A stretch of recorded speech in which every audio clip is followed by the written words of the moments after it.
The gold watch caught the candlelight as Lady Cassandra Vane lifted it by its chain, letting it turn slowly above the Duke of Harrogate's open palm, the way a jeweller dangles temptation before a man who has never once been told no.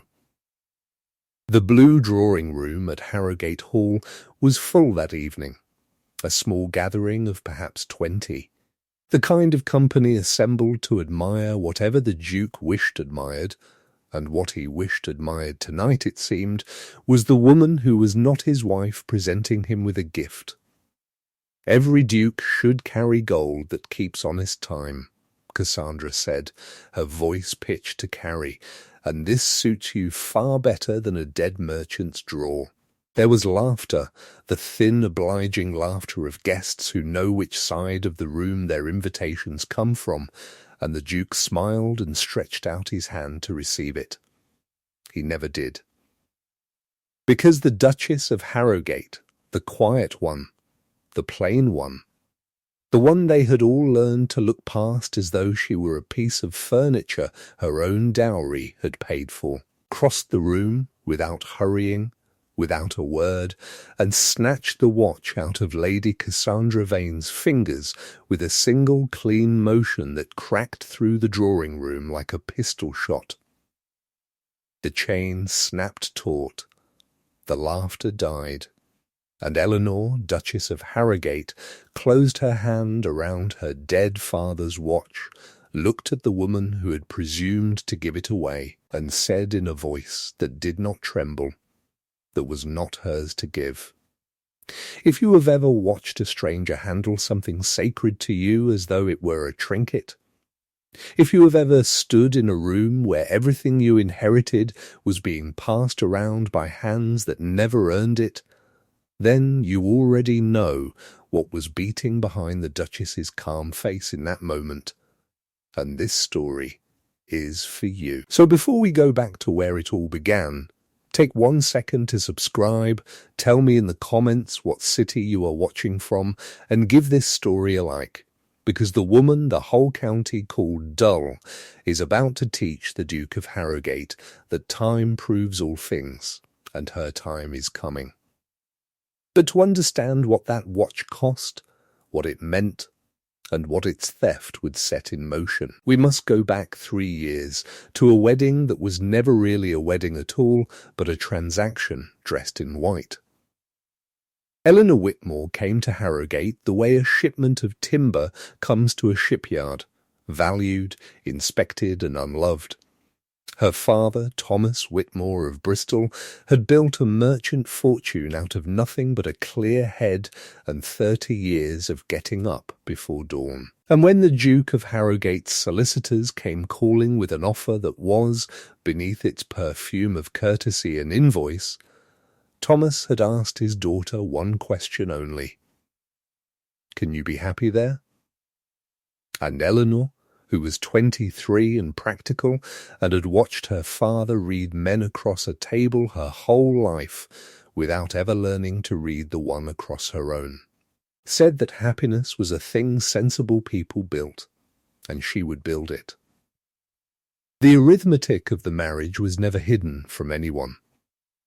Harrogate Hall was magnificent and mortgaged, its roofs leaking, its farms exhausted, its cellars full of wine and its accounts full of holes, and the Whitmore money poured into it like grain into a split sack. In exchange, Eleanor received a title, a cold bedchamber with a view of the West Park, and a husband who was polite to her at breakfast and absent by supper.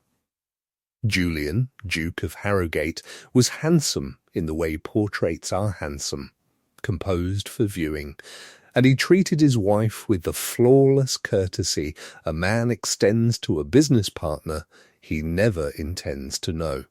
He did not raise his voice to her. He did not raise his eyes to her either. Within a month of the wedding, Eleanor understood the terms of her life with perfect clarity. And she was not a woman who wasted strength weeping over terms, so she did what Whitmores did. She went to work. She learned the estate the way her father had taught her to learn a venture from the ledgers upward. She found rents uncollected, leases unrenewed, a steward named Silas Crane whose books balanced too beautifully to be honest, and a household that had been run for a generation on the principle that no one was watching. She did not offer her opinion at dinner because she had learned in the first fortnight that her opinion was received the way one receives a draught from an ill-fitted window, with a wince and a turned shoulder. Instead, she asked quiet questions of quiet people. She sat with Mrs. Hobbs, the housekeeper, over the linen inventories. She wrote to the bank in Lancaster under cover of ordering books. She mended the dairy accounts and the home farm and the timber contracts so gradually that the improvement was mistaken for good weather.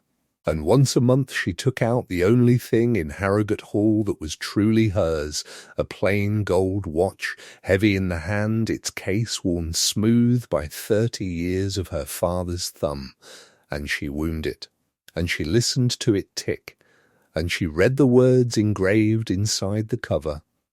Time proves all things.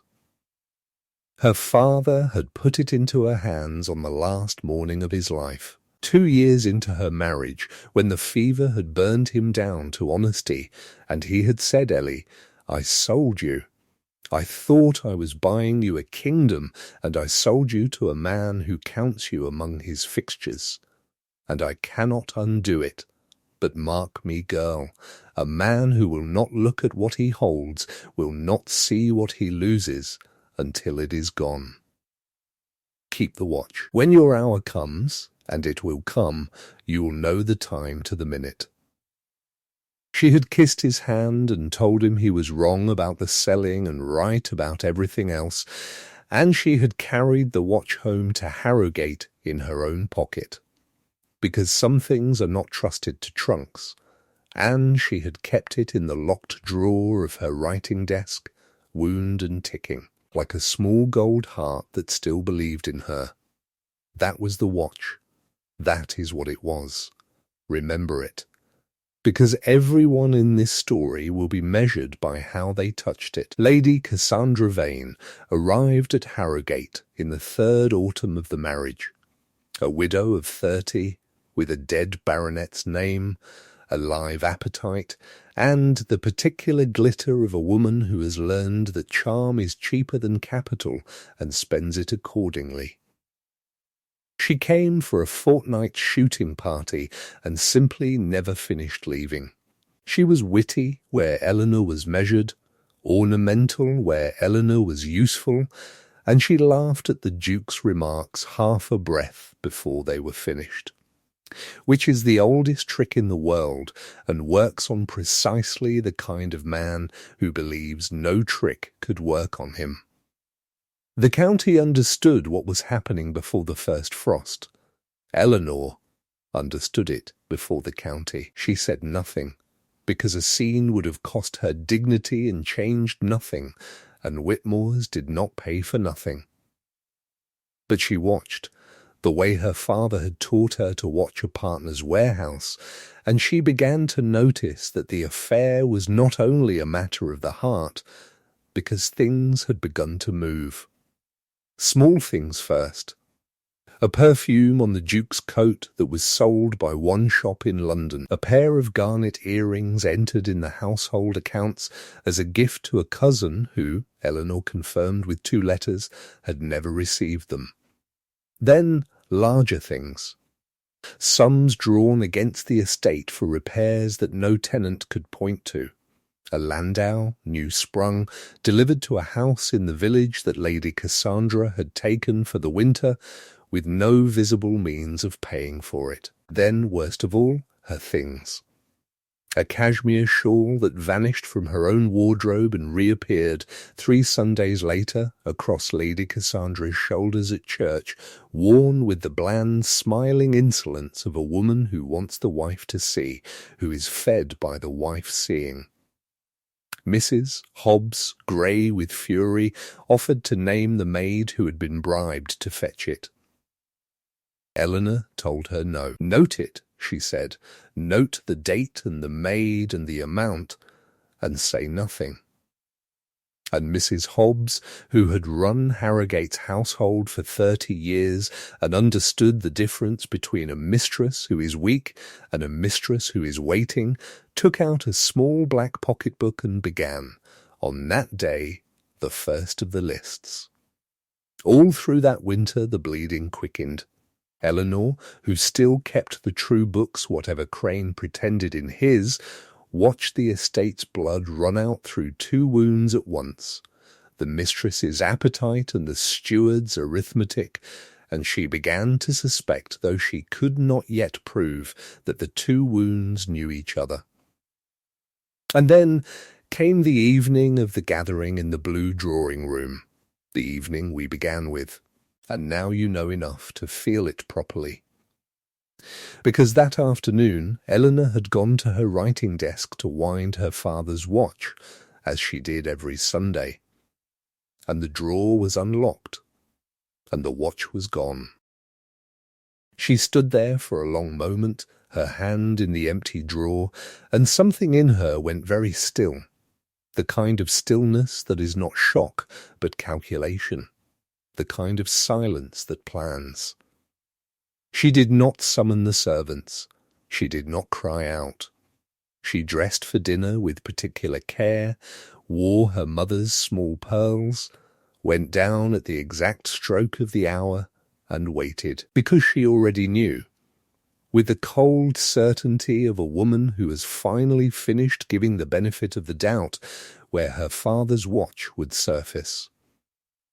It surfaced an hour later, swinging from Cassandra Vane's fingers over her husband's open palm, offered to the room as a jest. A dead merchant's gold, rechristened as a lover's token, and the drawing-room laughed its thin laughter while the daughter of Thomas Whitmore crossed the floor. You know what she did. The whole county would know by Tuesday.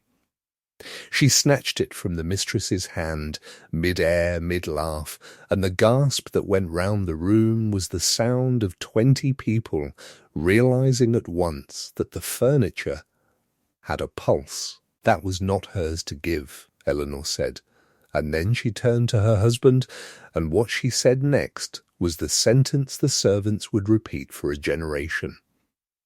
And it was not yours to let her take. She did not raise her voice. She did not stay for the syllabub.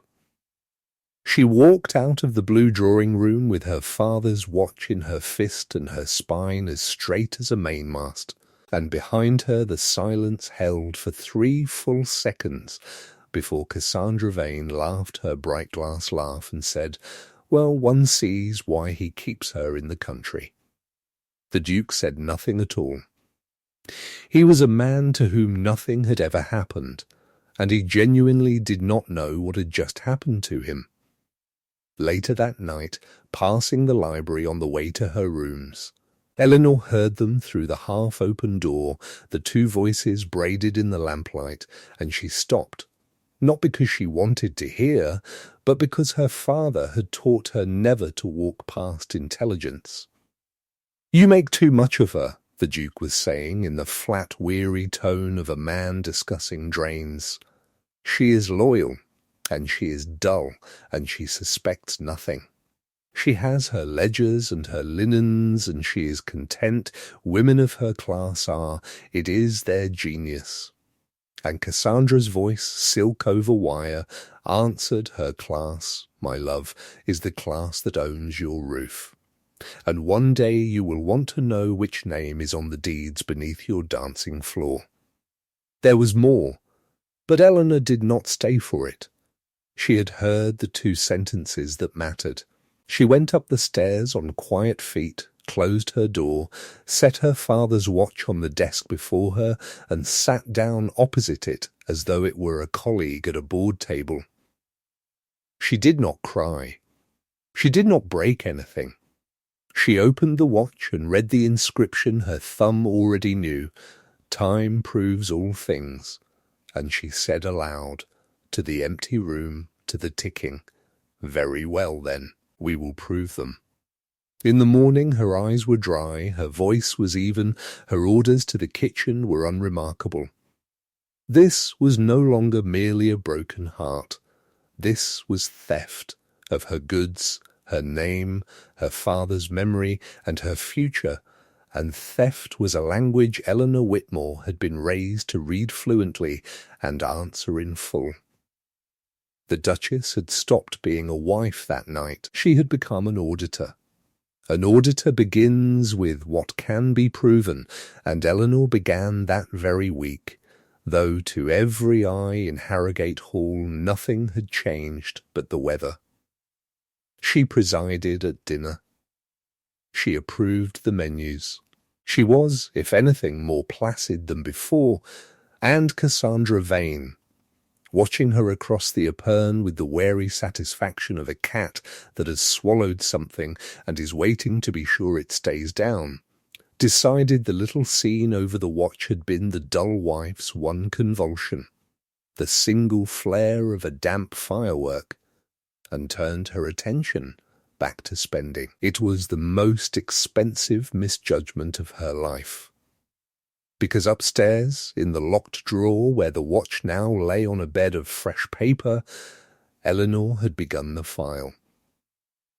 She started with what she could touch, the household books, and she went back 5 years, further back than her own marriage, copying in her small clerk's hand every entry that limped, every sum that arrived nowhere, every repair invoiced twice, every load of slate that would have roofed the parish twice over, had it ever existed.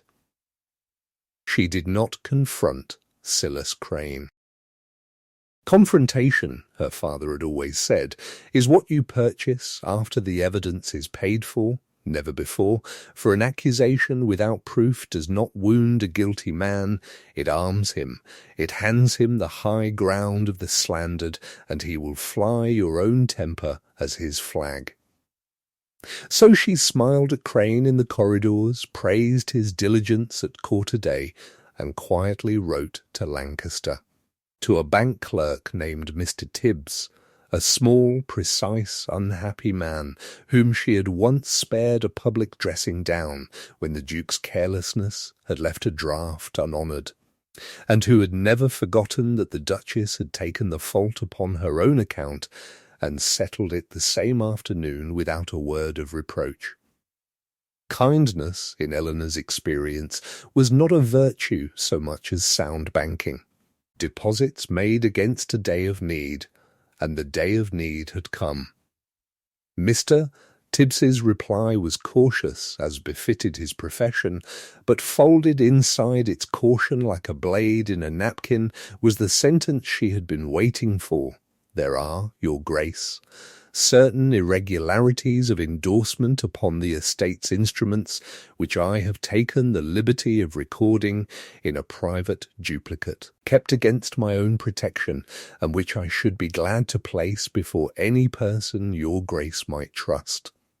She read that sentence 3 times, and then she wound her father's watch and permitted herself, alone, the first smile in a month. The second ally cost her nothing at all, because Mrs. Hobbs had been waiting 30 years to be asked. The housekeeper arrived at the writing-room with her black pocket-book and, beneath her apron, a bundle that she laid on the desk with the ceremony of a verger presenting relics, letters. Your Grace, she said, retained.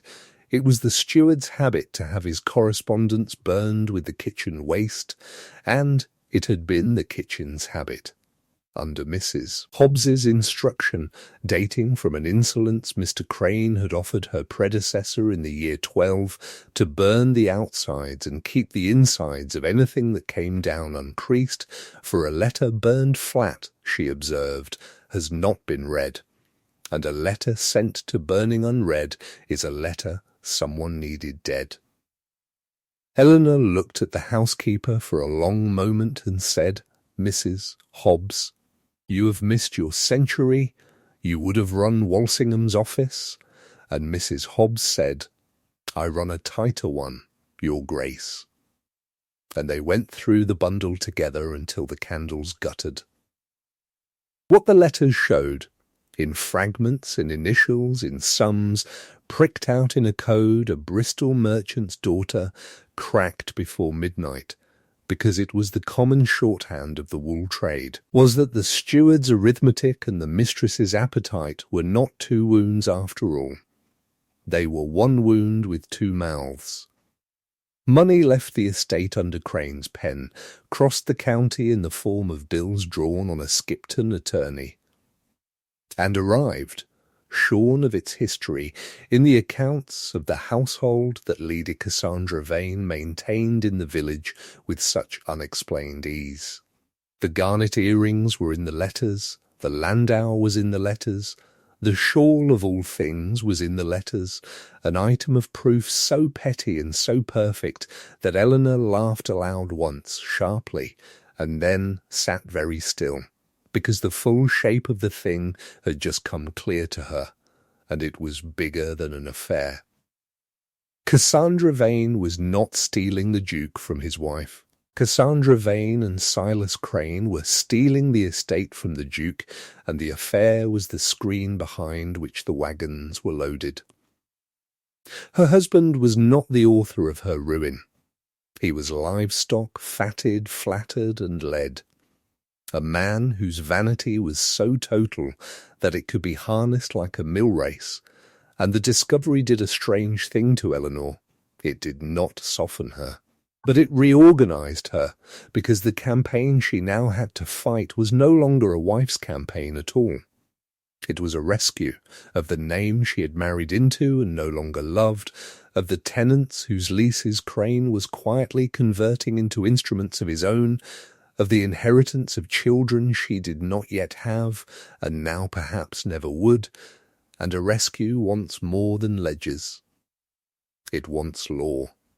The law of the county war, that season, the shape of old Mr. Whitfield of Kirkby, her father's solicitor and executor, a man so dry that juniors joked he filed his own pulse, and to Kirkby, under the pretext of reviewing her father's charitable bequests, the Duchess went in the playing carriage on a market Thursday.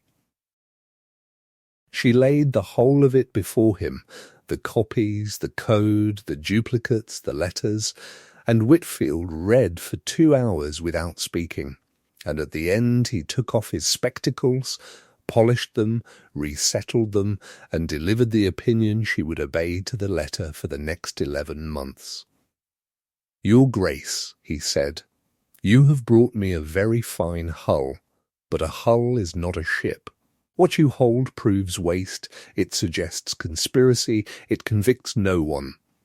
Crane will say the books were the Duke's, the Duke will say the books were Crane's, and the lady will say nothing at all in a voice that carries wonderfully.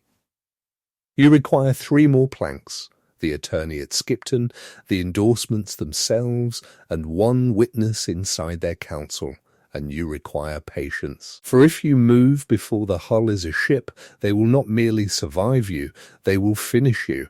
They will have you written mad or faithless and packed off to a cottage with an allowance. It is done every season to wives with better proof than yours. Can you wait, your Grace?" And Eleanor, who had wound a dead man's watch every Sunday for 2 years, said Misty, "Whitfield, waiting is the only accomplishment I have been permitted to perfect. Patience, properly aimed, is not weakness, it is revenge waiting for its moment, and mine keeps excellent time." While the file grew in the locked drawer beside her father's watch, the estate itself was failing, and Eleanor understood that a duchess who let the land die while she built her case would inherit a ruin fit only for lawyers. So that winter she opened a second front. And it was on the second front that she met the man who would change the arithmetic of her whole life. The agricultural societies kept a register of land agents, men of the new school, drainage and marling and the rotation of crops, and from that register On the strength of 3 published letters about the reclamation of upland pasture that were the only honest prose she had read in a year, she hired Mr. Nathaniel Gray. He arrived at Harrogate on a hired horse with 1 trunk, a plain brown coat, and the unhurried manner of a man who has nothing to prove to anyone. And within a quarter of an hour of walking the home farm he had told the Duchess of Harrogate 3 things no one had dared tell her in 3 years. That her drains were a scandal, that her steward was either a fool or a thief, and she should hope for thief because fools cannot be prosecuted, and that if she would give him 2 years and a free hand, he would put the estate in a condition to embarrass its owner. She hired him on the spot, and Crane, consulted afterward as a courtesy, opposed the appointment with a vigour that told her she had chosen well. What Nathaniel Gray thought walking those first frozen fields beside the Duchess, he kept to himself for a long time, but it may be reported here, because he confessed it later before witnesses at his own wedding. He had expected a fine lady with a fashionable interest in model farms. He found instead a woman who read a field like a balance sheet and a balance sheet like a field, who asked what a thing cost and listened to the answer, who knew the tenants' names and their children's names and which cottage roofs had gone worst, and who stood in February mud in good boots taking notes in a small black book. And he thought, in the private place where a man keeps the thoughts that rearrange him, I have met the best man of business in this county, and they have dressed her in silk and taught her to pour tea. He treated her from the first morning as a colleague, and it is a measure of what her marriage had been that this ordinary decency struck Eleanor with the force of a declaration. Here was a man who looked at her when she spoke. Here was a man who said, "You are wrong, your Grace, and here is why," and was pleased when she argued him back. Here was a man who, learning she had never been shown the northern granges her own dowry had re-roofed, rode out with her in a hard frost to show her, and said nothing when she stood a long time on the ridge looking down at the good smoke rising from chimneys her money had mended, and only remarked, when they turned for home, that a thing well kept is a kind of prayer, whoever gets the credit of it. They worked. Through that winter and into the spring they drained the low pastures and reset the leases, and everywhere they worked the estate rose to meet them, and everywhere they worked they crossed the tracks of Silas Crane. And Gray, who had been quietly keeping his own second set of observations from the first week, began leaving small folded memoranda on the Duchess's desk. The gravel invoiced from a pit that has been flooded these 9 years, the timber sold at half value to a yard in Skipton that sells it back at double. Your Grace will notice the same attorney's name recurs. She noticed.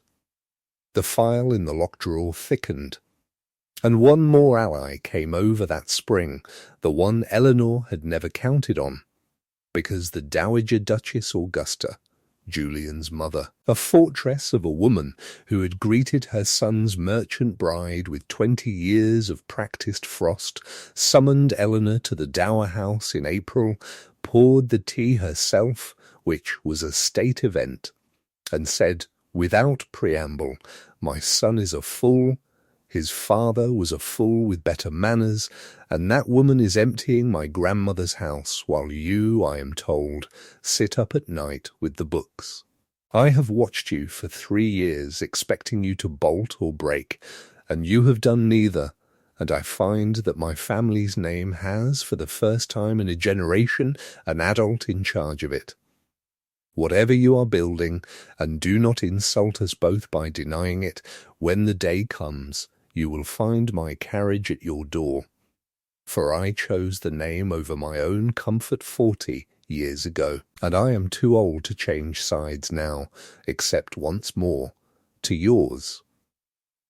It was the nearest thing to a mother's blessing Eleanor had been offered since Bristol, and she took the old woman's dry hand and held it, and neither of them said anything sentimental, because they were neither of them sentimental women, and both of them, by then, were needed at their posts. And if, riding home from the dower house in the April light, the Duchess found herself thinking not of codicils, nor of endorsements, but of a plain brown coat on a ridge above the Granges, and of a voice saying a thing well kept is a kind of prayer, she did not indulge the thought past the second milestone.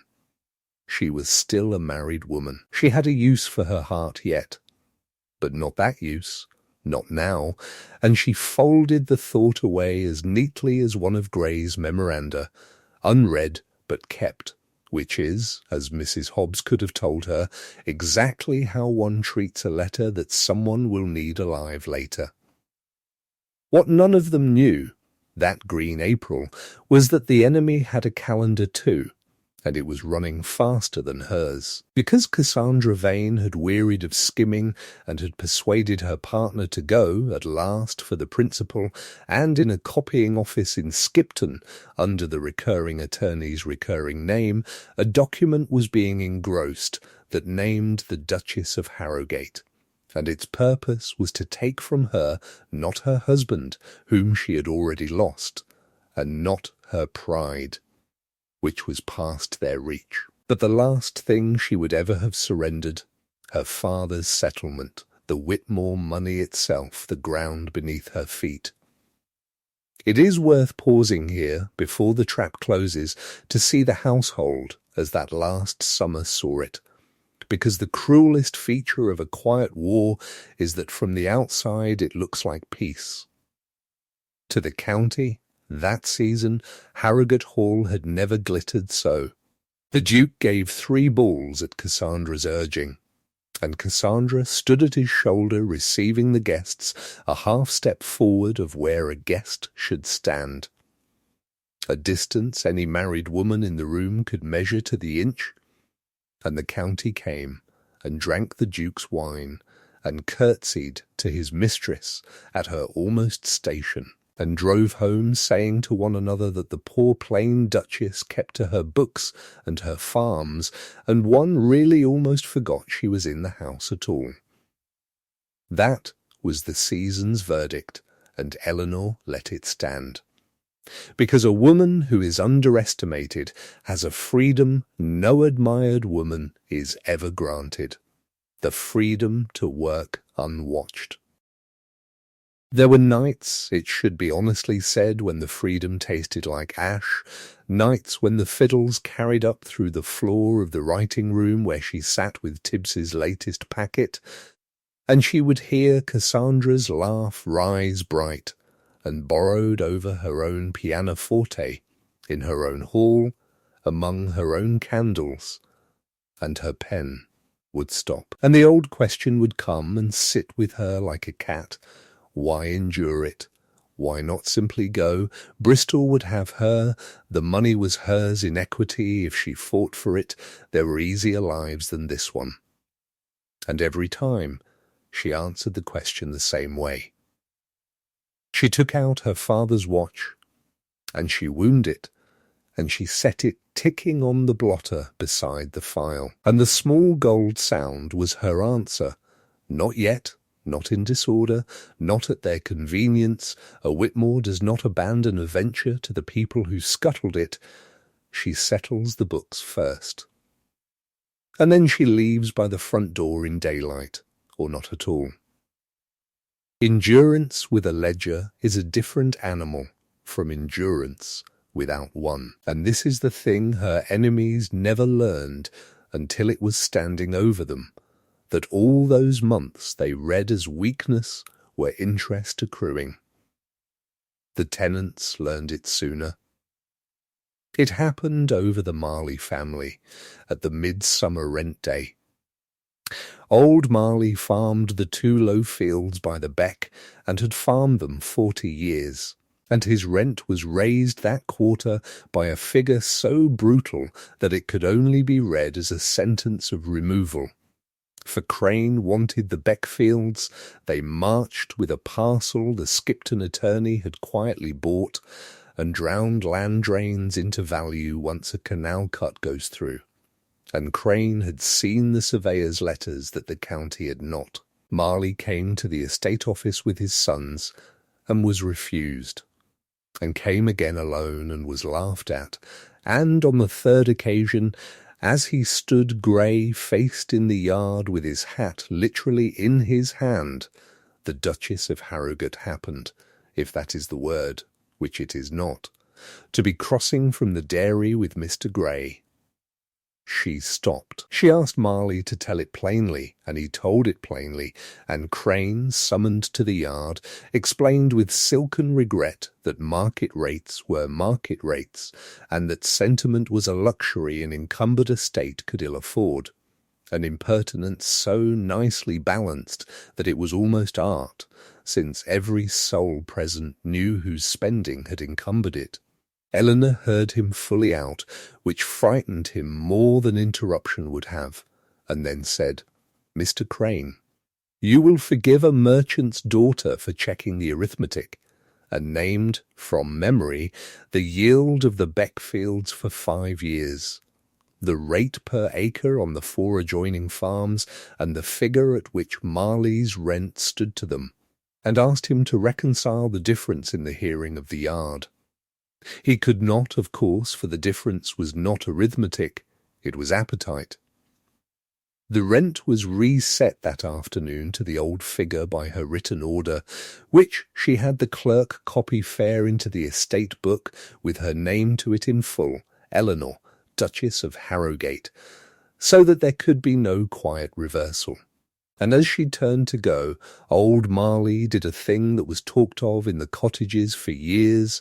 He went down on his knee in the yard mud, not to the title, everyone understood, but to the arithmetic.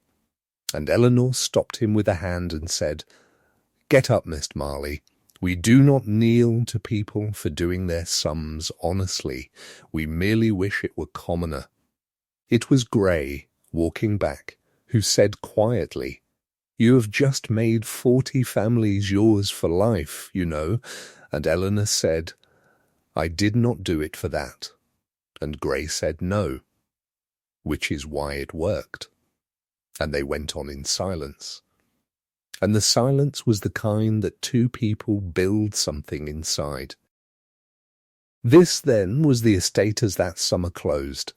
A mistress dancing in the ballroom on floors whose deeds she was conspiring to reach. A steward drawing his nets tighter around fields, whose true value only he and a Skipton office knew. A duke sublimely absent at the centre of it all like the eye of a lazy storm, and below stairs and out along the lanes, gathering the way weather gathers. A loyalty that had no name yet, a housekeeper with a black pocketbook, a bank clerk with his duplicates, a bribed maid growing daily unhappier with her bargain, a dowager with her carriage horses kept in condition, an agent in a brown coat filing memoranda, 40 tenant families who had seen the arithmetic kneel to no one, and at the still point of it, winding a dead man's watch each Sunday. A woman waiting for her enemies to do the one thing greed always does in the end. Reach too far. She had 11 months of patience banked. And patience, properly aimed, is revenge waiting for its moment. The moment was coming up the drive with the June post. The document came to her desk on a wet morning in June, carried up with the post by a footman who could not know he was delivering the final move of a long game, and Eleanor read it twice before she allowed herself to understand it. It was a lawyer's letter, courteous as an executioner measuring a neck, and it informed her Grace that questions had arisen touching the validity of the marriage settlement executed between the late Thomas Whitmore and his Grace the Duke of Harrogate. that a codicil to the late Mr. Whitmore's will lately come to light in the offices of Messrs. Pardew of Skipton appeared to direct the capital otherwise, and that pending resolution her Grace's separate accounts would be sequestered. She sat very still with the rain on the glass and the letter on the blotter, and she thought, with a clarity that was almost admiration, so that is the shape of it, they could not make me run, and they could not make me weep. So they have forged my father's hand, and they will make me poor, and a poor wife is a mad wife or a bolted wife within a 12-month. It is done every season. Whitfield said so. She looked at the signature block of the fabricated codicil, the dear stolen imitation of a hand she knew better than her own, the hand that had written Ellie on 30 birthdays, and this, of everything they had taken, was the trespass that went in deepest, deeper than the shawl, deeper than the watch even, for they had dug up her dead and put words in his mouth. She did not cry. She did not send for anyone for 1 full hour. She wound the watch, though it was not Sunday, and listened to it tick, and when the hour was done, the woman who rang the bell was not an injured wife assembling sympathy, but a commander closing a net she had spent 11 months knotting. Because here is what Cassandra Vane and Silas Crane had never once asked themselves while they mocked the dull Duchess over the epergne. What does the daughter of a Bristol counting house do while you rob her slowly? She lets you. She lets you until the day your greed crosses out of waste, which is a quarrel, and into forgery, which is a felony. And on that day every quiet deposit she has made for a year is called in at once.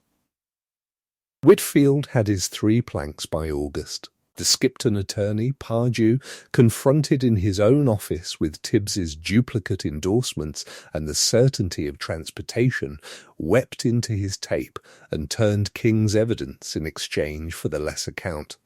And his deposition named names with the fluency of a man who has kept his own insurance file, as such men always do. The forged codicil was worse than forged. It was clumsy, for Crane had directed it, and Crane was greedy, and the paper it stood on carried a maker's mark not in manufacture until 2 years after Thomas Whitmore's death, a detail Whitfield's junior found in an afternoon, and Whitfield himself called. With the nearest approach to joy his face permitted, the kind of error Providence reserves for the vulgar.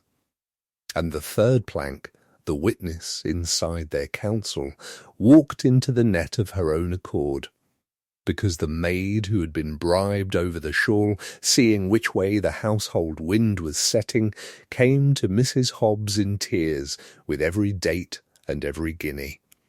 And Mrs. Hobbs received her with terrifying kindness, sat her down, and took it in the black pocket-book, in fair round hand. The hull was a ship. It wanted only launching, and Eleanor chose the water with a merchant's eye for symbolism. For the humiliations had been public, the watch had been public, the whispers had been public, and Whitfield's rule was her own rule now. The reckoning goes where the wound was given. The occasion offered itself with the obliging punctuality of fate.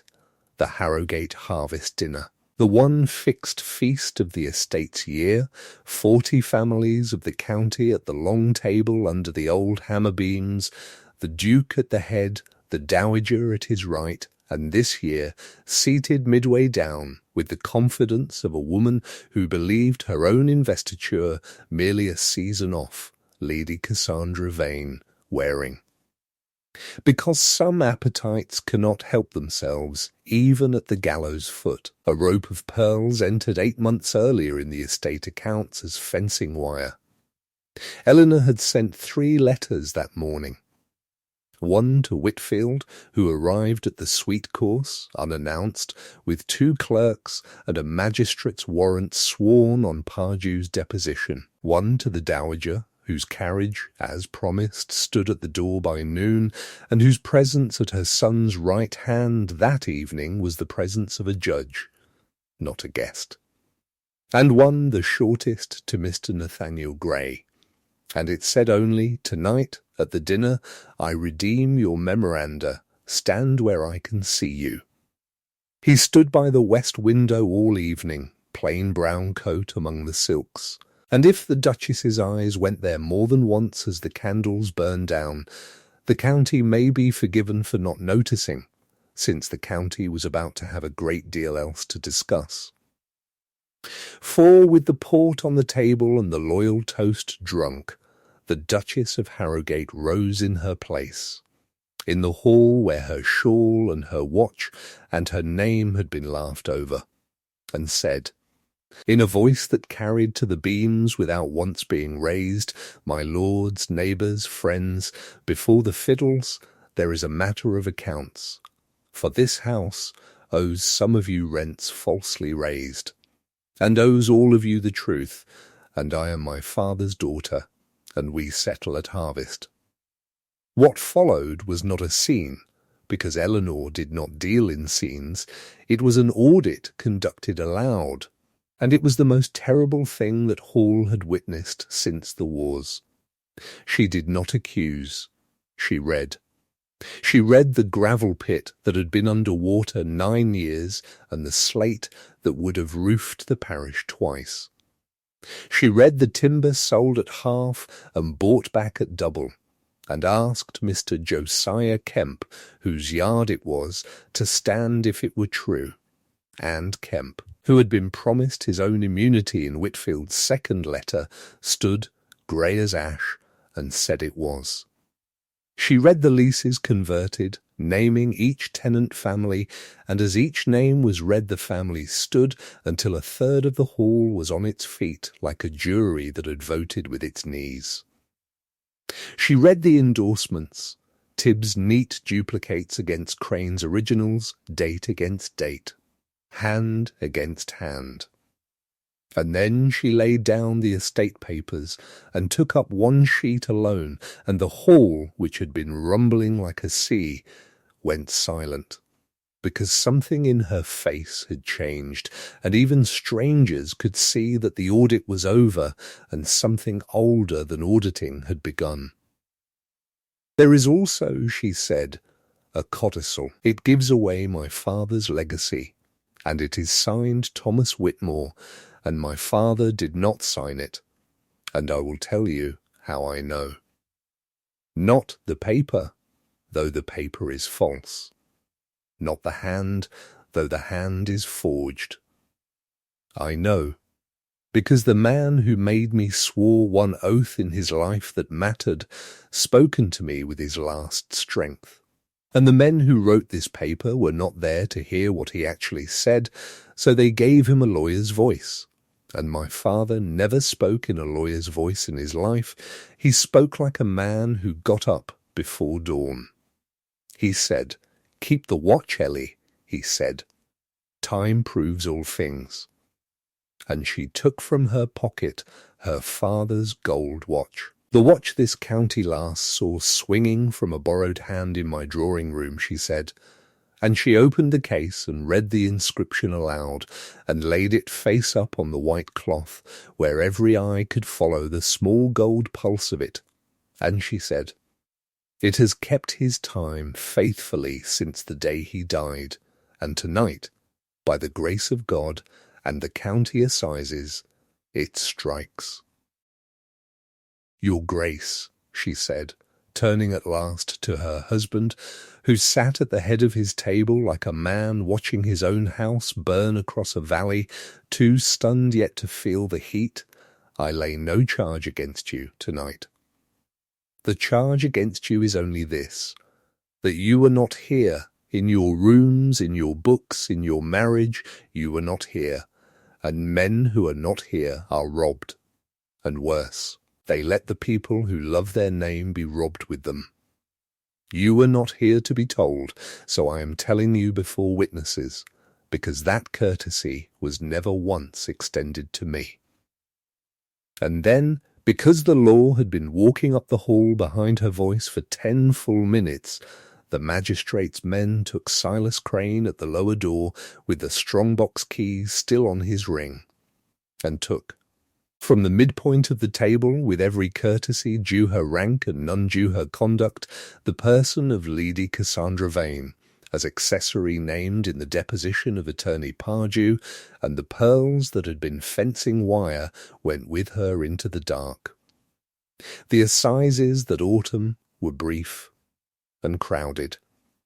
Crane, confronted with the paper mark, the duplicates, and Pardew singing like a paid choir, was convicted of forgery and embezzlement, and was transported for the term of his natural life, and the fortune he had salted away was traced, clawed back, and restored by order of the court, mostly as such things go. Cassandra Vane was not transported, for she had been careful, as glittering people are, to touch the money only after it had been washed, and the law could fix upon her nothing but the receiving of gifts she should have questioned, but the county fixed upon her what the law could not. The invitations stopped in a single week like a tide going out. The bathhouse was given up. The landau was sold.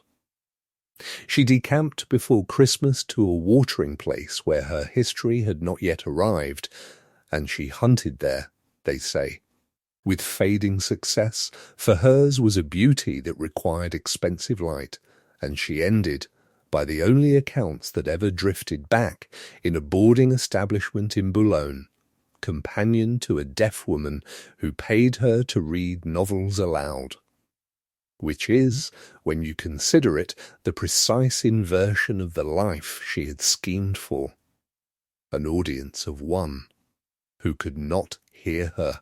And it was her own logic that sentenced her, for she had taught a whole county that her affections followed the money, and when the money went, no one on earth had any reason to believe anything else about her would stay. And the Duke. The Duke sat for 3 days in his library with the accounts his wife had reconstructed, actually reading, for the first time in his tenure.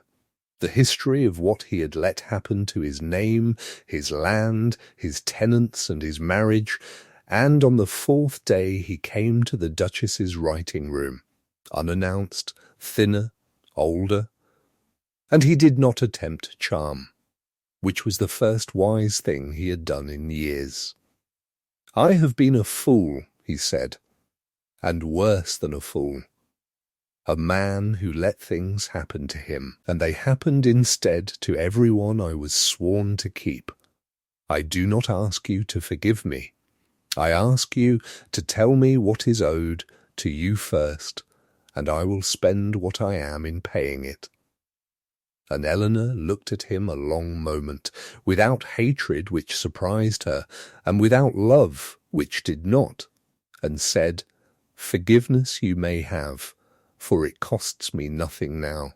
But forgiveness is not the same as return, and you should know that I have written to Mr. Whitfield, and what I require of you is your hand, freely, to a deed of separation, honest provision for the tenants' fund, and the truth said plainly by your own mouth wherever your friends repeat the old version.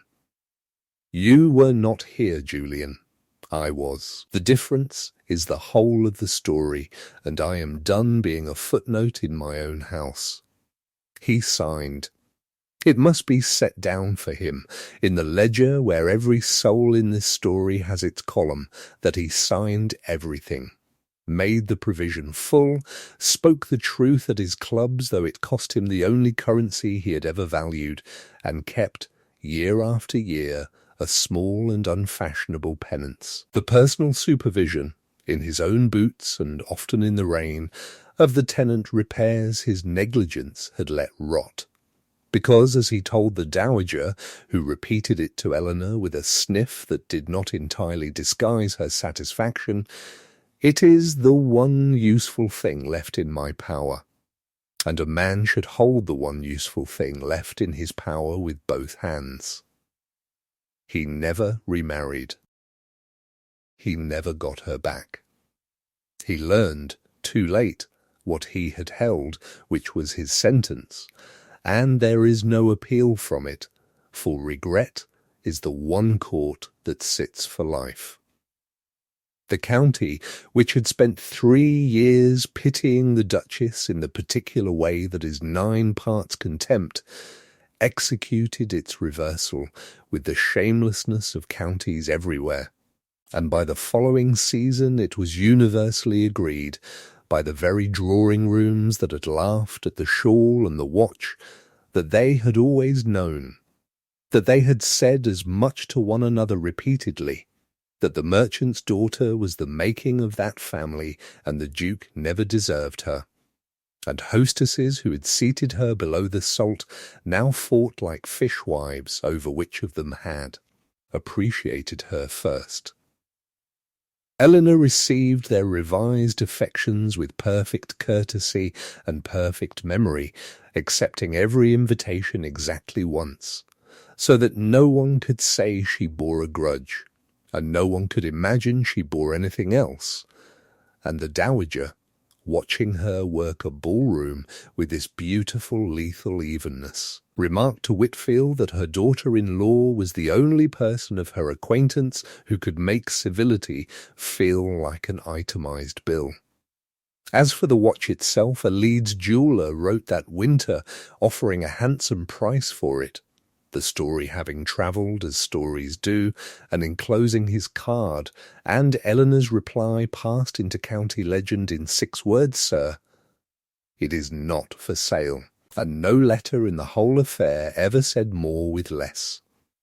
The deed of separation was signed in November, and the settlement, restored and unassailable, was resettled upon Eleanor absolutely. And in the spring, when the lambs were down on the reclaimed pasture and the drains were running clean, Miss Nathaniel Gray came to the writing-room with his monthly memoranda and did not read them. He stood by the window in his plain brown coat, and he said, "Your Grace, I have kept an account too, this year and more, and I find I cannot balance it, for it holds one entry only, made the first morning on the home farm, and compounding since, and no honest man could let you discover it by degrees. So here it is in plain figures. I love you. I have no rank to offer against what you are leaving behind. I am a working man with strong opinions about drainage, and if that is not enough, tear the page, and I will serve you faithfully all the same. But I will not pretend the entry is not there." And Eleanor, who had folded one thought away neatly on an April road a year before, found the folding quite undone, and said, with the composure of a woman laying down a full hand at the end of a long game, "Mr. Gray, I have audited this house from the cellars up, and yours is the only account in it that was true on the first inspection. The page stands. Add to it." They were married quietly, before the harvest, in the small parish church with the roof her money had mended, and the wedding was the talk of the county twice over, once for the match and once for the guests, for the pews held no fashion at all. They held Mrs. Hobbs in a bonnet of state, Mr. Tibbs from Lancaster in his best blacks, Whitfield, dry as ever, giving away the bride at her own request in her father's place, the tenant families standing shoulder to shoulder like a plank floor, and at the right hand of the front pew, upright as a pikestaff and daring comment, the Dowager Duchess Augusta, who had said, when Eleanor showed her the banns, that she had changed sides once more as promised, and found it the best exchange of her life.